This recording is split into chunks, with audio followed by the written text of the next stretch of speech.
Hello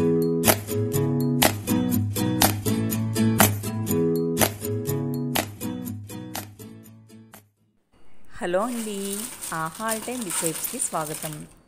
ఈరోజు వీడియోలో tomato సగ్గుబియ్యం వడియాలు ఎలా తయారు చేసుకోవాలో చూద్దాం.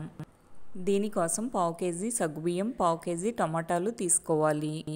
టమాటా ఫ్లేవర్ ఎక్కువగా ఇష్టపడే వాళ్ళైతే ఇంకొంచెం ఎక్కువ టమాటా కూడా తీసుకోవచ్చు. సగ్గుబియ్యాన్ని మిక్సీ జార్లో వేసుకుని సన్నని రవ్వలా గ్రైండ్ చేసుకోవాలి. బాగా మెత్తని పౌడర్లా చేసుకుంటే నీళ్ళలో వేసినప్పుడు ఉండలు కట్టే ఛాన్స్ ఉంటుంది. అందుకే సన్నని రవ్వలా మిక్సీ పట్టుకోవాలి. ఇలా రవ్వలా చేసుకున్న సగ్గుబియ్యం నాకు ఇక్కడ 1 గ్లాస్ వరకు వచ్చిందండి. అదే మిక్సీ జార్లో బాగా పండిన టమాటాలను తీసుకొని మెత్తని పేస్ట్లా గ్రైండ్ చేసుకోవాలి. ఇలా గ్రైండ్ చేసుకున్న టమాటా పేస్ట్ కూడా నాకు ఇక్కడ 1 గ్లాస్ వరకు వచ్చింది. దలసరిగా ఉన్న ఒక బౌల్లో ఈ టమాటా గుజ్జును వేసుకోవాలి. ఏ గ్లాస్తో అయితే టమాటా గుజ్జు తీసుకున్నామో అదే గ్లాస్తో 6 గ్లాసులు నీళ్లు వేసుకోవాలి. 1 గ్లాసు సగ్గుబియ్యం రవ్వకి నీళ్లు కానీ టమాటా గుజ్జు కానీ మొత్తం కలిపి 7 గ్లాసులు తీసుకోవాలి. టమాటా పేస్ట్ 2 గ్లాసులు కానీ వేసుకుంటే నీళ్లు 5 గ్లాసులు తీసుకోవాలి. అలా మొత్తానికి 7 గ్లాసులు తీసుకోవాలి. అన్నీ ఒకే గ్లాస్తో మెజర్ చేసుకోవాలి. స్టవ్ ఆన్ చేసుకుని నీళ్లు మరగడం స్టార్ట్ అయినప్పుడు టేస్ట్కు తగినట్లుగా ఉప్పు, 1 స్పూన్ కారం వేసుకోవాలి. మంటను లో ఫ్లేమ్లోకి మార్చుకుని 1 గ్లాసు సగ్గుబియ్యం రవ్వ వేసుకోవాలి. ఒక చేత్తో సగ్గుబియ్యం రవ్వను వేసుకుంటూ మరొక చేత్తో కలుపుకుంటూ ఉండాలి. ఉండలు కట్టకుండా అడుగున అంటుకుపోకుండా కంటిన్యూగా కలుపుకుంటూ ఉండాలి. ఈ కన్సిస్టెన్సీ కొంచెం పలుచగా ఉంది.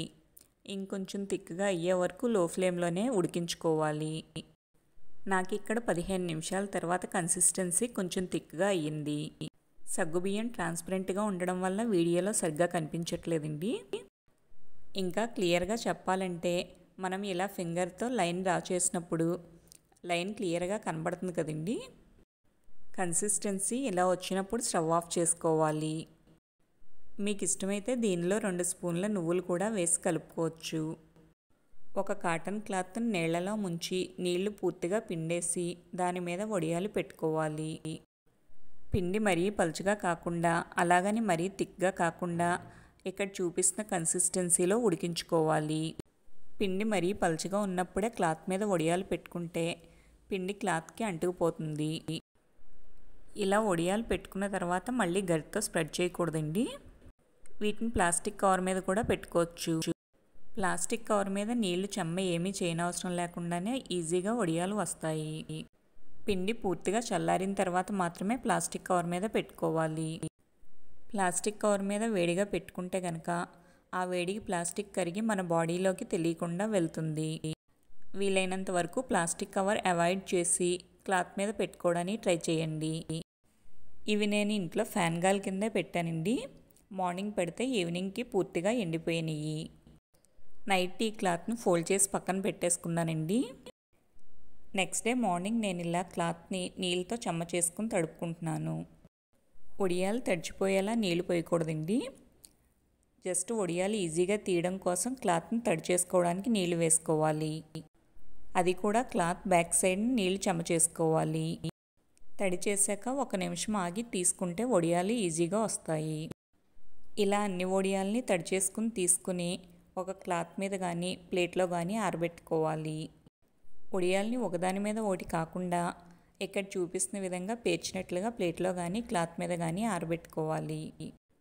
నేను ఇక్కడ ఒకరోజు వడియాలను పూర్తిగా ఇంట్లోనే ఆరబెట్టుకున్నానండి. ఎండలో ఎండబెట్టుకుంటే కనుక ఈ వడియాలు 2 సంవత్సరాల పాటు స్టోర్ చేసుకోవచ్చు.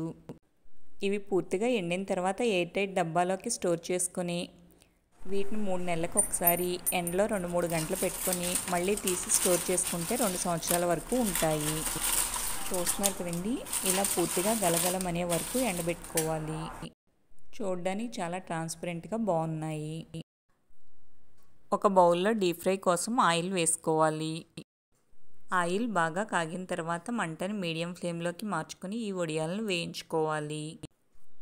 ఇలా మీకు కావాల్సినన్ని వడియాలు వేయించుకుని మిగిలినవి ఎయిర్ టైట్ కంటైనర్లో స్టోర్ చేసుకోవచ్చు. ఈ వడియాలను మీరు కూడా ఒకసారి ట్రై చేసి చూసి ఎలా వచ్చిందో కామెంట్స్లో తెలపండి. మీకు ఈ వీడియో నచ్చితే లైక్ చేయండి, షేర్ చేయండి. మా ఛానల్ని ఫస్ట్ టైం చూస్తుంటే సబ్స్క్రైబ్ చేసుకోవడం మర్చిపోకండి.